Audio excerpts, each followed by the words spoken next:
nimba hari ico wasezeranye gukora utarakora ugikore, umwanya n'uyu nyene, kuko hagiye kuza ivyago bigiye kuza mu isi yose, abari ku isi bose bazobona uburake bw'Imana. Haleluya! Bwoko bw'Imana, shengero ry'Imana, tugiye gusangira amajambo y'Imana atubwira yuko Umwami Yesu Kristo agiye kugaruka, agiye kuza vuba. None imbere ya byose reka tubanze tuje imbere z'Imana dusenga Imana. Mwami Imana yacu, turagushimiye cyane, turagukengurukiye kuri iri jambo ryiza uduhaye kugira ngo turisangire na bene data. Urihezagire kandi utunganya imitima y'abariko barumva iri jambo ryawe bose, ni mu izina rya Yesu Kristo Umwami wacu, amen. Bene data, shengero ry'Imana, ndongeye kubaramutsa, ndabipfuriza amahoro y'Imana aho muherereye hose. Nuko rero Yesu ni muzima, Yesu ni mwiza. Ijambo ry'Imana ryongeye kudukangura kugira ngo twongere kuvugana no kuyaga kubijanye n'ivyo kugaruka kwa Yesu Kristo. Umwami Yesu Kristo agiye kuza vuba. Rero haguruka usemerere, ubwire abatuye isi bose kugira ngo babwire bitegure gusanganira umwami w'abami araje. Iryo ni ijwi ry'Imana ryavuze, maze rivuga nanje rirambwira riti haguruka usemerere, ubwire abantu bose abari ku isi bose. Rero biturutse muri ubu buhinga bwa none, aya majwi agushikeko nawe aho uri hose, wewe ubiraba ubiciye kuri YouTube, ubiraba ubiciye muri audio canke video, aho kubiraba kose aho uri hose, nuko mu bice byose, mu bihugu byose, wewe wumva ururimi rw'ikirundi ushobora kuvyumva. Imana ikugirire neza. Nuko rero iri jwi ryongera riravuga riti haguruka ubwire abakunzi bawe bose, ubaburire kugira ngo ntibaze bidoge inyuma ngo ntibaburiwe canke ngo ntaco wababariye. No kuvuga iryo jwi ryarambwiye ngo nimbwire abonzi bose, abo dukunda kuyaga, abo tuganira, abo tugendana, inshuti n'abagenzi. Nahise nibuka abantu benshi cane, abo ducuditse, abo dukundana, abo dusangira akabisi n'agahiye, imiryango, bene wacu na bene data bose, ndetse n'abantu bose n'ishengero ry'Imana. Nahise numva yuko bose ngomba kubabwira kugira ngo ijwi ry'Imana ribashikeko. Rero mwene data, tega amatwi kandi maze ushire umutima kuri aya majambo, kuko ari amajambo Imana iduhaye kugira ngo twongere kwikangura muri iki gihe ca none. Turabona akarorero kuri Loti.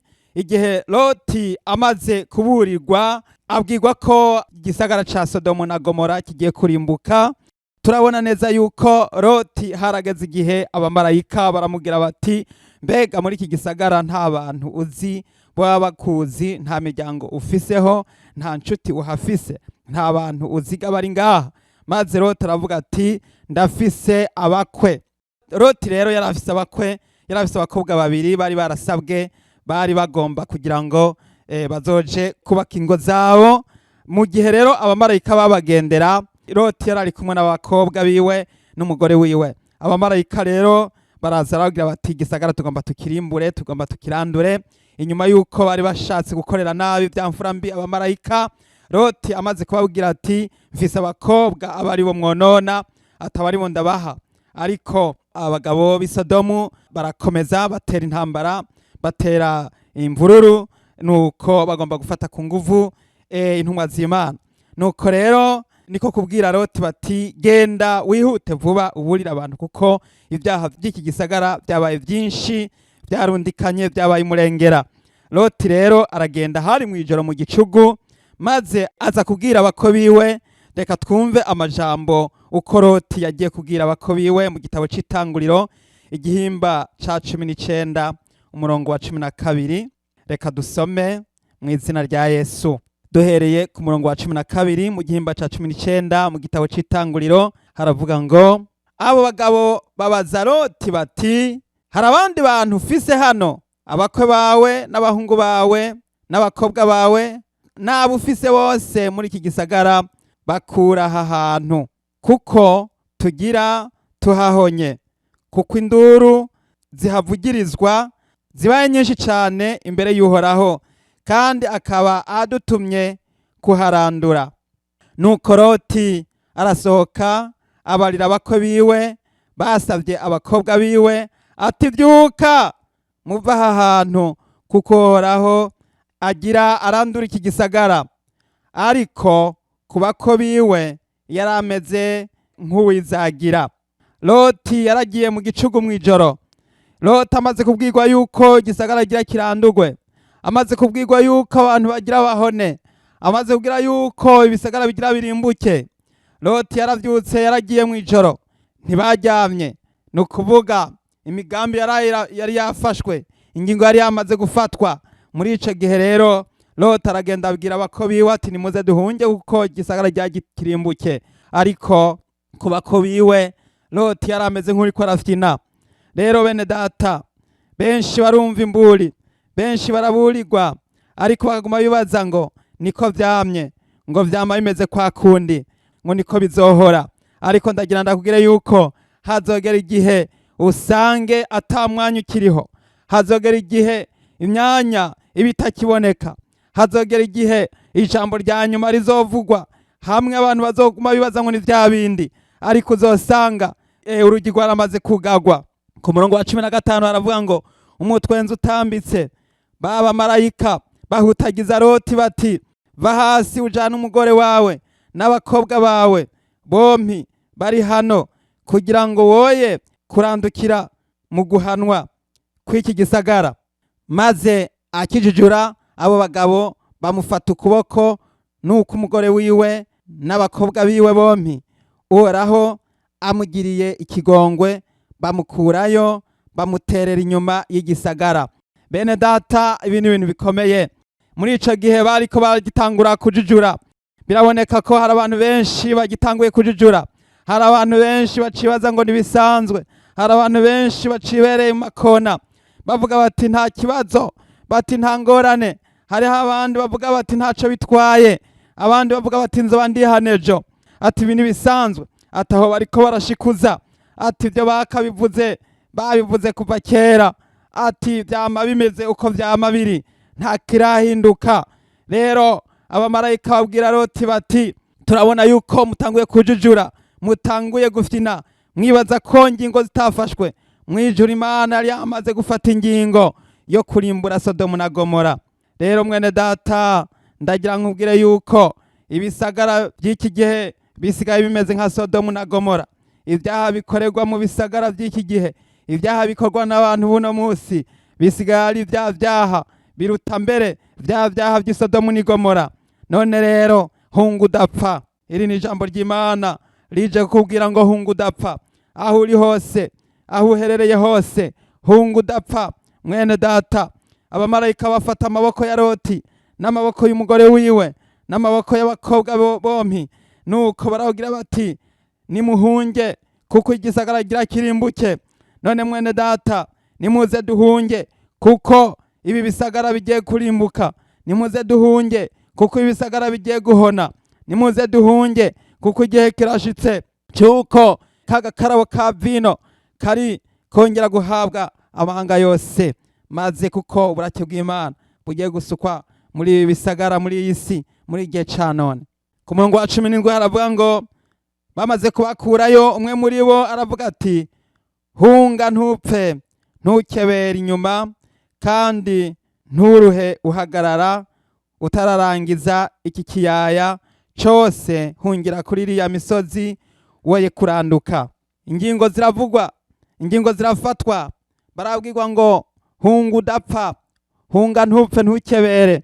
Mwene data, abavuga butumwa barakubwiye bati hunga udapfa, ntukebere, nturabe inyuma, nturabe ibindi bintu, reka gusamara utararangiza ico kiyaya, utararangiza ibikorwa vy'Imana, utararangiza imirimo ukora, utararangiza ibikorwa ukora. Ntucike intege, nturambigwe, ahubwo ramiriza kuko uracafise ibikorwa ugomba gukora. Urazi ijambo ry'Imana rivuga ngo gira ube maso ukomeze ibisigaye, ngo uko atabikorwa nabonye bisozerewe imbere y'Imana yanje. Nico gituma rero nawe ugomba kuba maso, maze uhunge vuba kugira ngo uhunge ntupfe. Hari ayandi majambo tubona ngo abigishwa ba Yesu n'umuryango baramuherekeje ku munsi w'iduga. birabonekana neza yuko abakundana bagomba kuburiranira. Nawe ndakuburiye ko ndagukunda, nawe wongere kuburira uwukunda wese umuburire. Iyi mburi ishike ku bantu bose, uwukunda umubwire kugira ngo nawe yitegure. Nawe ndakuburiye Yesu Kristo umusi yaduganwa mu ijuru, intumwa niho zari ziri kandi n'umuryango wiwe niho wari uri.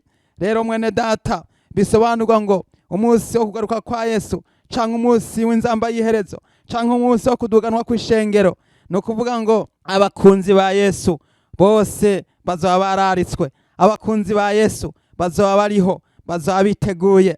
Nawe mwene data, ndagira nkubwire kugira ngo wongere kuburira abukunda, ubabwire ubaburire nk'uko Loti yaburiye abakobiwe. Rero bavyumva batovyumva, nawe baburire. Reka turaba amajambo ari mu Vyakozwe n'Intumwa mu gihimba ca mbere ku murongo wa 14 ngo abo bose basenga badahumeka n'umutima uhuye, hamwe n'abagore na Mariya nyina wa Yesu na bene nyina. Yesu Kristo umusi yaduganwa mu ijuru, bene nyina na nyina n'abigishwa, Petero n'izindi ntumwa za ntumwa zose n'umuryango wiwe niho bari kugira ngo babe icabona cy'umunsi Yesu Kristo yaduganywe mu ijuru. Rero bisobanurwa ngo abakunzi ba Yesu, igihe Yesu azoza gutora ishengero, bazoba babizi, bazoburirwa, bazobwirwa. Nawe rero mwene data, uragabishijwe kugira ngo ubwire abuzi bose, wongere kubabwira. Ikindi gice kigira kabiri kiratubwira ngo abantu bagiye kuzoboroga batiyomenya nkihana hakiri kare. Ijambo ry'Imana riravuga ngo teguza abantu. Ijambo ry'Imana rirambwira ngo teguza abantu bitegure, bicare bagavye, bamesura impuzu zabo, impuzu z'ubukwe, kugira ngo bitegure kuzotaha ubukwe bwa wa mwagazi w'intama. Nk'uko ayo majambo tuyabona mu gitabo c'Ivyahishuro Yohana igihimba ca 19, duhere ku murongo w'indwi. Haravuga ngo tunezerwe duhimbarwe tuyihe icubahiro, kuko ubukwe bwa wa mwagazi w'intama bushitse, umugeni wiwe ariteguye, kandi yahawe kwambara impuzu zera nziza zikayangana zitanduye. Izo mpuzu zera nziza nizo bikorwa byo kugororoka vy'abera. Itegure mwene data, maze wambare imvune zera, wambare imyambaro yera, wambare ya myambaro ikayangana, ari byo bikorwa. Ukorere Umwami, wicare witeguye, utangure kumesura impuzu zawe. Nigihe cyo kumesura impuzu, nigihe cyo kumesa impuzu zera, maze kugira ngo witegure kuzotaha ubukwe bwa wa mwagazi w'intama. Ijambo ry'Imana ririko rirabaza riti, mbega none ninde yiteguye kuzotaha ubwo bukwe? Mbega agomba kuzoba ameze gute? Mbega agomba kuzoba yambaye ate? Uzoba wambaye gute? Mbega uza waramaze kwitegura? Mbega imyambaro yawe irera? Mbega impuzu zawe zirashajije? Mbega waramaze kwitegura? Uno munsi woba umaze kwambara imyambaro yera? Reka turabe abazoba bariyo uko bazoba bameze, twumve maze turabe yuko ayo majambo nawe yoba akubwira ko wamaze kwitegura. Mu butumwa bwiza bwa Luka igihimba ca 14, duhere ku murongo wa 15. Maze umwe mu bicaranye nawe avyumvise aramubwira ati, hahirwa uzorira mu bwami bw'Imana. Nawe aramubwira ati, habaye umuntu yarondeje amazimano menshi atora benshi. Igihe cyo kurya gishitse, atuma umushumba wiwe kubarira abatowe ngo nimuze kuko bihejeje gutegurwa. Bose batangura kuzangazanga n'umutima uhuye. Uwa mbere ati, naguze itongo nkwiye kuja kuriraba, ndakwinginze uramvugira antunge.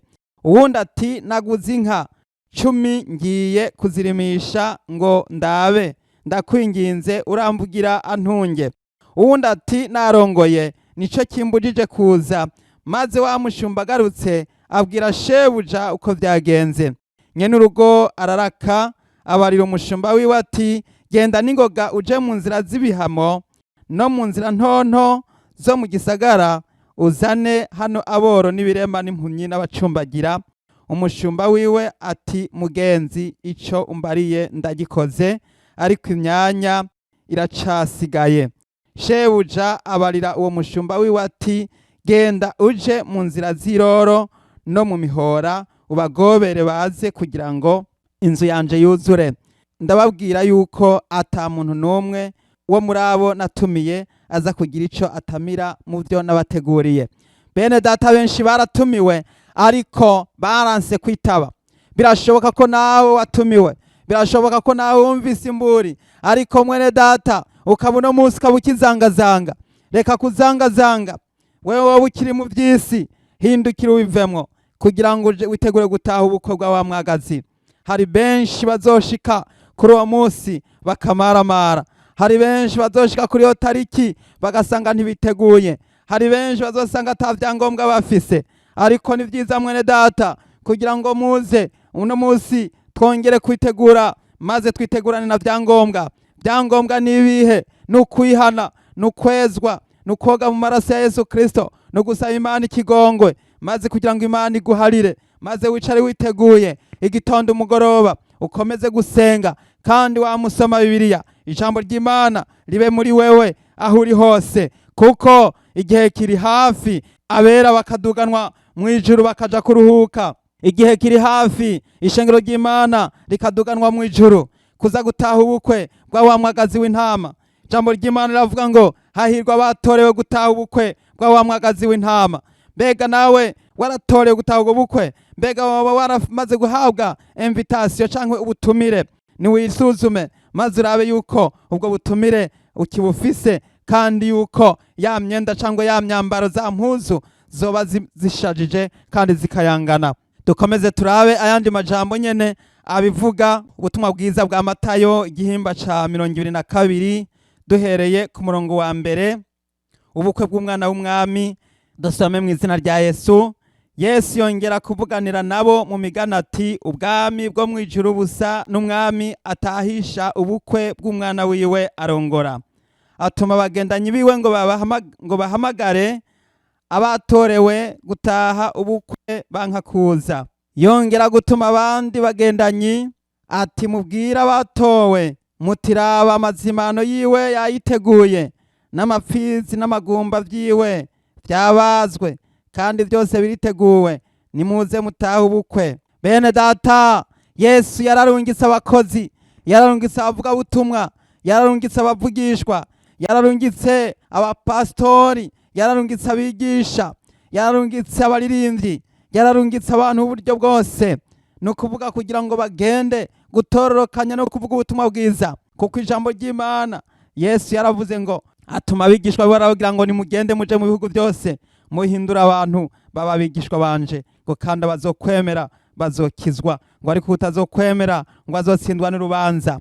Rero benshi baraburiwe ariko batanguye kuyikorera ivyabo. Ku murongo wa 5, ariko barirengagiza barigira, umwe aja mu itongo ryiwe, uwundi mu bidandazwa vyiwe. Abasigaye bafata abo bagendanyi biwe babakorera ibara, barabica. Uwo mwami araraka, agomora ingabo ziwe, ahonya abo bicanyi, ayigiza igisagara cabo.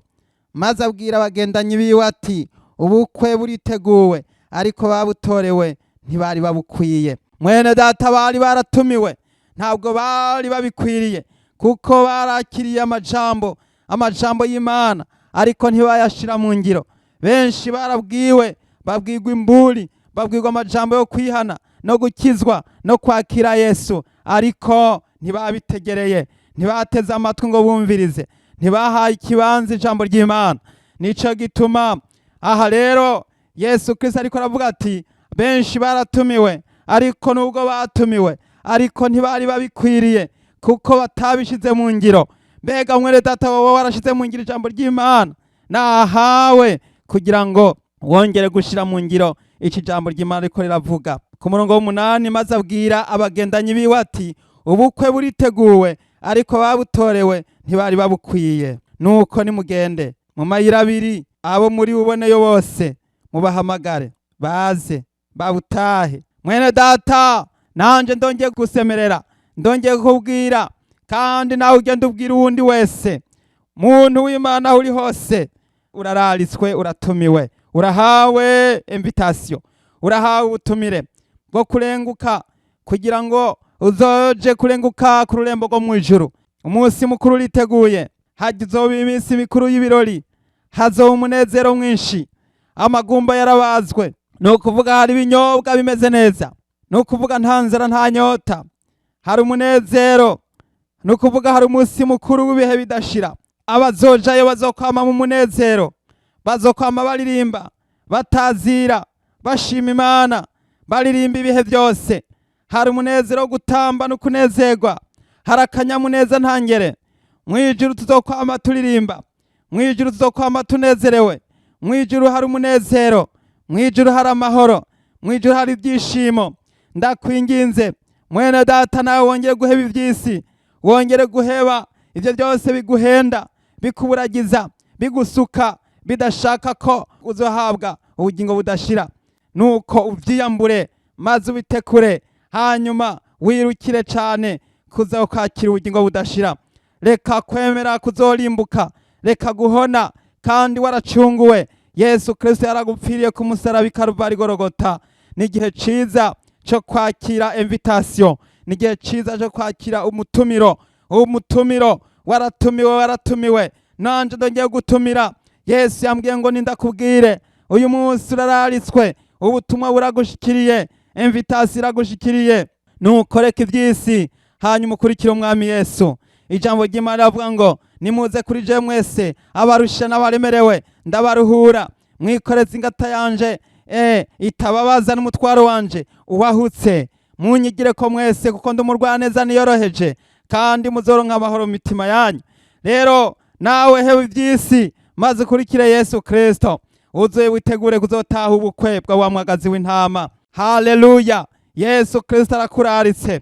Ku murongo w'10, abo bagendanyi baragenda baja mu nzira, bakoranya abo babonye bose, ababi n'abeza, mu bukwe huzura babutorewe. Ku murongo wa 11, umwami yinjiye kuraba abatowe, abonamwe umuntu atambaye impuzu y'ubukwe. Aramubaza ati, mugenzi wanje, winjiye ute hano utambaye impuzu y'ubukwe? Arajoregwa. Maze umwami abwira abakozi biwe ati, nimumuboha amaboko n'amaguru, mumuterere hanze mwiza, niho hazohamarira no kuryanya insya z'amenyo, kuko abatowe ari benshi, ariko batoranijwe bakaba bake. Benshi baratoranijwe, benshi baratowe, ariko batoranijwe ni bake. Mbega mwene data, waratoranijwe? Erega hariho gutorwa, ubu butumwa buragushitseko. Rero havisigaye yuko ubushira mu ngiro. Abatowe ni benshi, ariko biragomba yuko ugomba kuba waratoranijwe. Rero mwene data, ndagira nkubwire ngo winanate, ukoreshe umuhati wose w'ibishoboka byose, hanyuma uje mu batoranijwe. Hahirwa abatoranijwe, hahirwa abatorewe kuzotaha ubukorwa wa mwagazi w'intama. Yesu Kristo yarateguye umunsi mukuru n'umunezero w'ibyishimo kuri wa munsi, aho azozira kuza gutora ishengero. None rero mwene data, Imana ikuja imbere, maze wongere guca bugufi, wongere koga mu maraso y'umwagazi w'intama w'Imana yadupfiriye ku musaraba. Igice ca 3 kigiye kutubwira ngo itegure, nimba hari ico uhajije utangure kugikemura hakiri kare. Hano turabona ngo ijambo ry'Imana rambwira ngo nimbwire umuntu wese ngo ufise icapfa na mugenzi we agikemure hakiri kare, kuko hagiye kuza ibihe bikomeye ku batuye isi bose. No kuvuga ngo abatunzi n'aboro, abato n'abakuru, guhera iburaruko, guhera ibumanuko, guhera mu buseruko no mu burengero. No kuvuga ngo hagiye kuza akaga gakomeye, hagiye kuza amabi atari bwigere abaho kuva aho abantu bakabereye ku isi. Mwene data, iyi ni mburi ije kugira ngo iburire abatuye isi bose, kubera yuko bagararije bakanka kumvira, bakanka kwakira uyu mutumiro. Rero igihe ishengero rizoduganwa mu ijuru, hariho abagiye kuzobona ibyago bikomeye, hariho abagiye kuzobona amabi atari bwigera abaho. Bene data, ico no kwipfuriza kuzoba mu bazoduganwa, no kwipfuriza aho uri hose upfukame wihane, upfukame usabe ikigongwe. Nimba hariho icupfa n'Imana, ugikemure hakiri kare. Nimba hari icupfa na mugenzi wawe, ugikemure hakiri kare. Nimba hari dene ufise utarariha, uririhe. Nimba hariho ikigira cumi utaratanga, ugitange. Nimba hariho umuhigo wahize utarahigura, uwuhigure. nimba hariho ico wasezeranye gukora utarakora ugikore, umwanya n'uyu nyene, kuko hagiye kuza ibyago bigiye kuza mu isi yose, abari ku isi bose bazobona uburake bw'Imana. Rero ni igihe ciza mwene data cyo kugira ngo wikangure kandi witegure hakiri kare, kuko hagiye kuza wa mwami canke wa mutegetsi wa mwazotegesha igitugu, azoza gutegeka amahanga yose n'imiryango yose. Kandi muri ico gihe kizoba ari igihe c'uburake bw'Imana no guhora kw'Imana. Rero ni ico gihe co ku butegetsi bwa wa mugarariji wa mwana wo kuranduka ari we antikristo, nk'uko tubibona mu vyahishuro Yohana igihimba ca 13 duhereye ku murongo w'indwi. Dusome mu izina rya Yesu. Gihabwa kurwanya abera no kubanesha, kandi gihabwa gutwara imiryango yose n'amoko yose n'indimi zose n'amahanga yose, kandi ababa ku isi bose bazogisenga. Umuntu wese atanditswe izina mu gitabo c'ubugingo c'umwagazi w'intama yatanzwe ku ikimazi uhereye ku kuremwa kw'isi. Iri jambo ry'Imana ririko riratwereka neza yuko umuntu azoboneka, yuko atanditswe mu gitabo c'umwagazi w'intama, yuko azosenga ya nyamaswa, azosenga ca gikoko. Mwene data, mbega woba waranditswe mu gitabo c'ubugingo?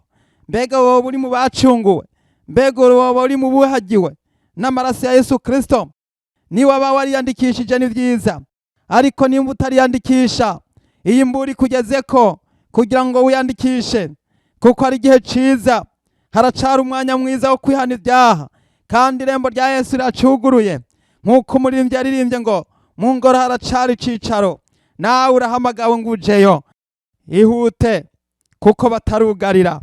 Rero ni umwanya mwiza wo kugira ngo wiyandikishe mu gitabo c'ubugingo ca wa mwagazi w'intama yatanzwe ku ikimazi uhereye ku kuremwa kw'isi.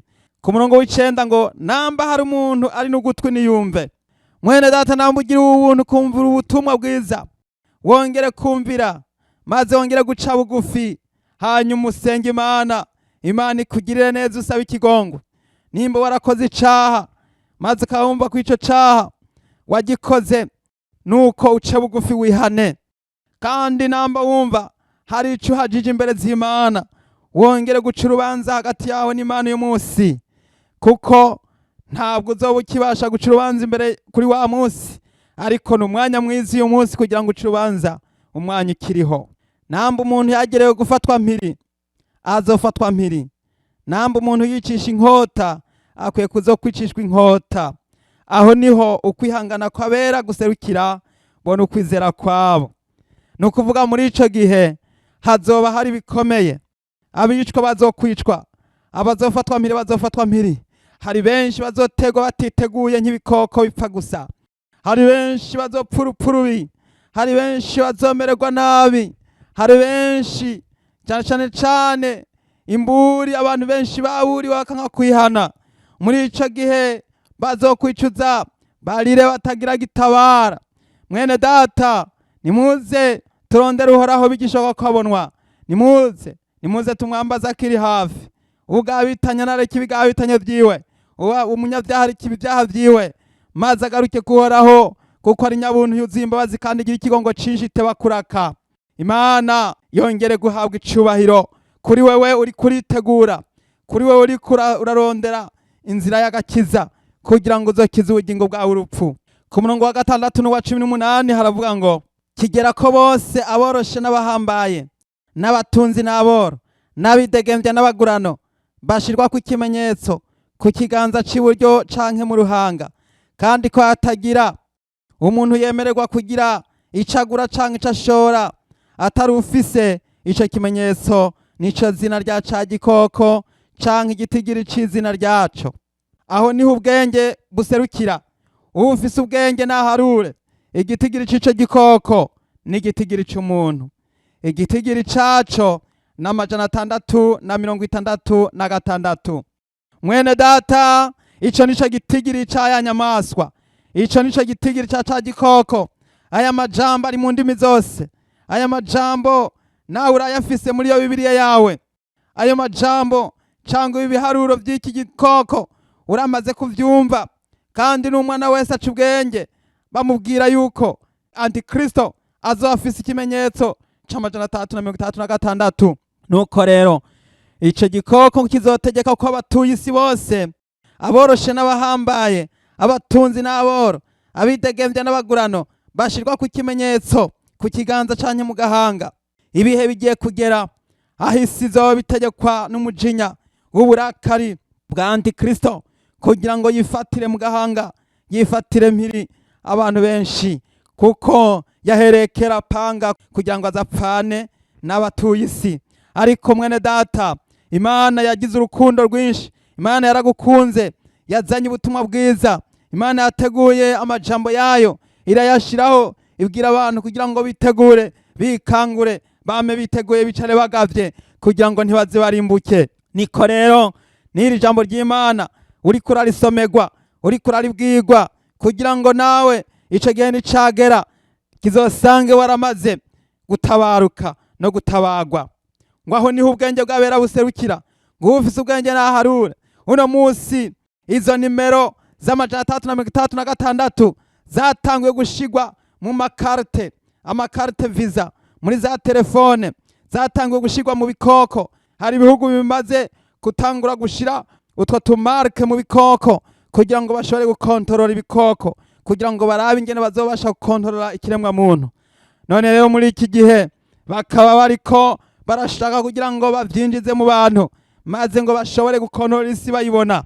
Ivyo bita y'amategeko yo gutegeka isi yose, arivyo bita mu Gifaransa Nouvelle Ordre Mondial. Ivyo rero nivyo bigiye kuza mu isi, kandi aya majana 336 kizoba ari ikimenyetso co kwemeza yuko wemeye kuyoborwa munsi y'ubutegetsi bwa antikristo. None rero mwene data, nimba ufise ubwenge nutangure guharura. Ubu bwenge si bumwe bwo muri kaminuza bavuga, ubu bwenge si bumwe bwo muri universite bavuga, ubu bwenge si bumwe bwa tekinoloji, ubu bwenge si bwa bwenge bw'abantu baza kwiga mu mashuri, ariko n'ubwenge buva mu ijuru. Haleluya! N'ubwenge bwo guhamagara mpwemu yera. Ijambo ry'Imana rivuga ngo hamagara mpwemu yera aze muri twe. Mpwemu yera niyamara kuza muri twebwe, duca dusobanukirwa ibanga ry'Imana. Hamagara mpwemu yera aho uri hose, maze aguha ubwenge, aguhe kusobanukirwa amabanga ari muri izi nimero za ca gikoko, izi nimero z'amajana 336, kugira ngo ntuzohirahire ngo uzishigweko, kuko uburiwe hakiri kare, kandi ukaba uburiwe kugira ngo ico gihe nicagera kizosange wewe mwene data waramaze kwitegura ku buryo buhagije. Ni ukuvuga hari uburake bw'Imana bugiye kuza. Ni igihe kandi c'umujinya wa Satani, kuko ni igihe ciwe co kurimbuka kimushitseko. None afuhiye abatuye isi bose, kandi Imana nayo ntizokwihanganira abahenzwe nawe bose. Imana igiye kwihora ku bantu bose banse kwihana, bagakora ibyaha umurenzako, kandi bakabikora ibigirankana, maze bakihana imirenzako, aho kugira ngo bakizwe by'ukuri. Muri iki gihe c'umujinya wa Satani hazoba hari uburakari bw'Imana, uko Satani azoba ariko arashaka guhitana ab'isi ngo barimbukanwe, kubera ko azokoresha ububeshi bwo kubahenda, abaheza nimero za ca gikoko. Muri ico gihe ni mu gihe c'uko Imana izoba ifitiye uburake abatuye isi, kuko bahagararije Imana, bakica amabwirizwa y'Imana, bakanka kwakira ijambo ry'Imana, bakanka kwemera imburi babwiwe. Arico gituma hazoba ari igihe co kwihora. Byari bikwiye yuko basaba ikigongwe ku Mana, maze ngo Imana ibabarire, kugira ngo Imana ibagirire ikigongwe. Muri ico gihe turabona yuko wa mwansi Shitani yaje yakorewe afise umujinya mwinshi, afitiye umujinya abatuye isi, kubera ko hari ibyiza bateguriwe, hari ibyiza Imana yateguriye abana b'Imana. Rero Shitani afise umujinya. Reka turaba amajambo bitwereka neza muri mu Vyahishurana 12 ku murongo wa 12, haravuga ngo nuko noneho munezerwe mw'amajuru namwe abayabamwo, ibara rizobonwa n'isi n'ikiyaga, kuko umurwanizi yabamanukiye ari n'inzigo nyinshi, azi ko afise igihe gito. Bene data, umurwanizi yamanutse afise umujinya, igihe yakororwa, igihe mu ijuru ataragifiseho ikibanza, amaze gukororwa yakorowe afise umujinya. Na Yesu yaratubwiye, yarabivuze. Yesu yaravuze ngo nabonye Satani akoroka ameze nk'umuravyo, ngo ariko ngo nimuhumure kuko muri Yesu nta kintu hafise. Shetani yarakorowe akoroka afise umujinya ameze nk'umuravyo, aza afise umujinya akororerwa kw'isi. Hano kw'isi yarakorowe ahazana ubusambanyi. Hano kw'isi amaze gukororerwaho yahazanye urumogi. Hano kw'isi amaze gukororerwaho yahazanye abasambanyi bamwe batorana abagabo bahuje ibitsina n'abagore bahuje ibitsina. Yahazanye imborerwa, yazanye ubutunzi bw'isi, yazanye ubwibone no kwambara, bakambara benshi batakibasha kwambara nk'uko bikwiriye, basigaye barahindutse, basigaye bameze nk'ibikoko. Abandi bakambara uduheneramisozi kandi barabapfasoni bameze neza. Ivyo byose n'uruhendo kumwe Shetani yahenda Eva, niko ariko arahenda abantu b'iki gihe, abahendesha iminezero yo mw'isi. Benshi baramaze kwiyonona kuko isi iriko irahera, none nabo barihuse ngo barangirane nayo. Ariko ndagira nkubwire ngo garuka, umwanya n'uyu nyene, maze muri iki gihe maze wongere kurondera Umwami Yesu Kristo. Shetani yakorowe afise umujinya mwinshi, yakorora nk'umujinya. Ariko rero mwene data, Yesu Kristo yaramaze kudupfira ku musaraba, kandi amaraso ya Yesu Kristo niyo atwoza ivyaha, niyo atugirira neza, niyo aduhingura, niyo atugira abana b'Imana. Ijambo ry'Imana riravuga ngo abamwakiriye bose yabahaye ububasha bwo gucika abana b'Imana, nibo bizeye izina ryiwe. Rero ntutinye, ahubwo haguruka wongere gushaka Uhoraho, umurondere bigishoboka kwabonwa, maze kandi umwambaze akiri hafi. No kuvuga ngo abanse kwihana, aho Yesu azozira bazorimbuka kandi bazorimburanwa na Antikristo.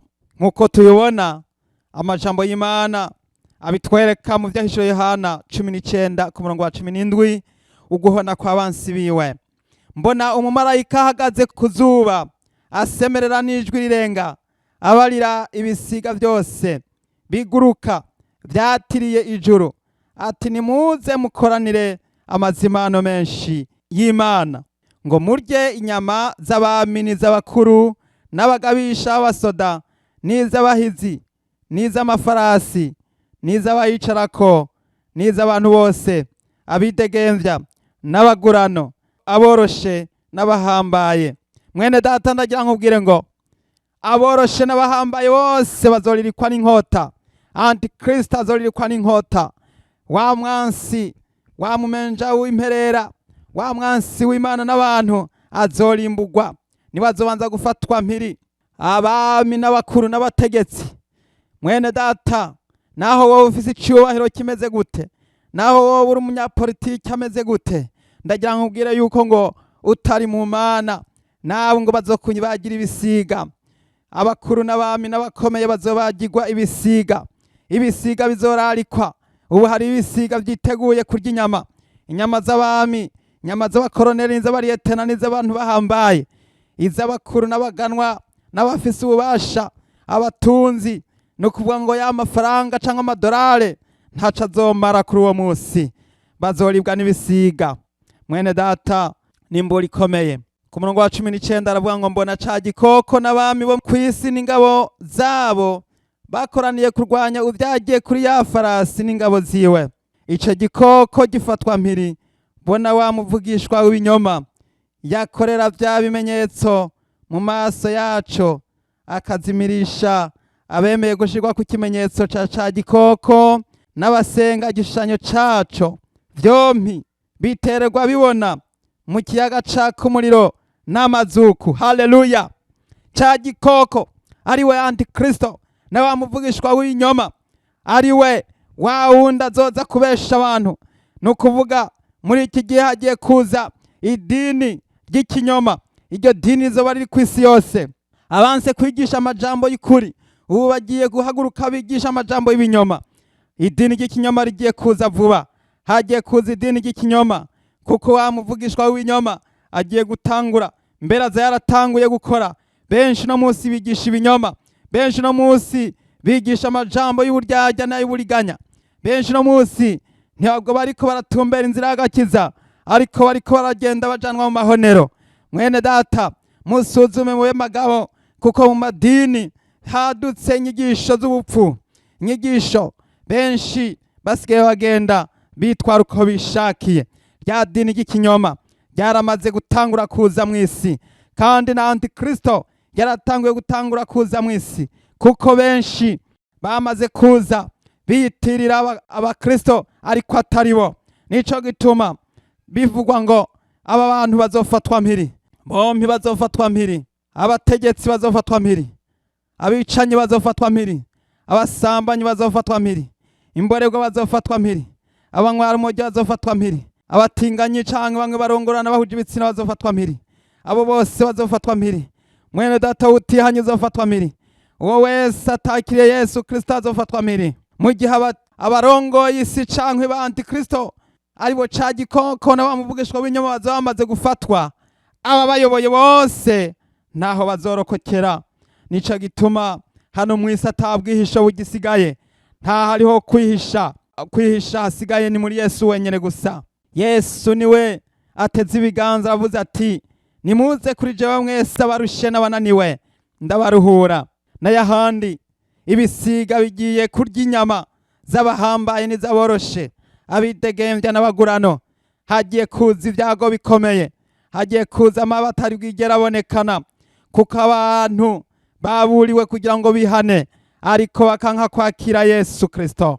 Ku murongo wa 21 ngo abasigaye bicishwa inkota y'uvyagiye kuri ya farasi, imwe ivuye mu kanwa kiwe. Ibisiga byose bifunereza inyama zavyo.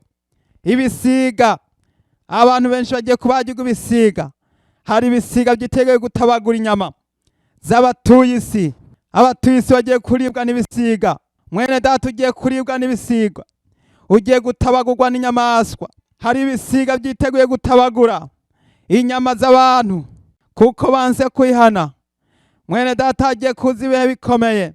Bene data nimuze twihane, ihana huri naho uherereye, maze wongere guca bugufi, urondere Umwami Yesu Kristo, umurondere bigishoboka.